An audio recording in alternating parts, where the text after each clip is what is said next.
नमस्कार, आपण पाहत आहे भांडा फोड न्यूज. एका दमात भ्रष्टाचारी कोमात. सोशल मीडिया, कर्जबाजारी, गुन्हेगारी, सट्टेबाजी, चोरी, मटका, जुगार, दारू, सावकारशाही, न्यायाच्या प्रतीक्षेत प्रशासन. भांडाफोड न्यूज. एका दमात भ्रष्टाचारी कोमात. भुदरगड पोलीस ठाण्याच्या हवालदाराने 50,000 रुपयांची लाच स्वीकारली आणि रात्री उशिरा नाट्यमय घडामोडी. कारणी धक्कादायक.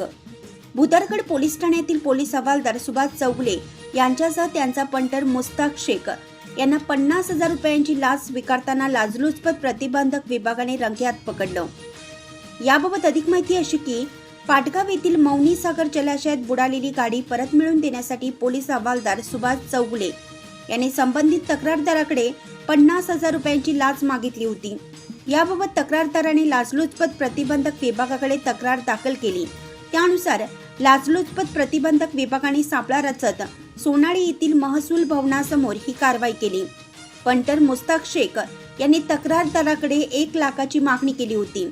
50,000 रुपयांची लाच स्वीकारताना त्याला पकडण्यात आलं. शहानिशा केल्यानंतर पोलीस हवालदार सुभाष चौगुले यांचा सहभाग आढळून आल्याने दोघांनाही ताब्यात घेतला आहे. रात्री उशिरापर्यंत त्यांच्याकडे चौकशी सुरू आहे.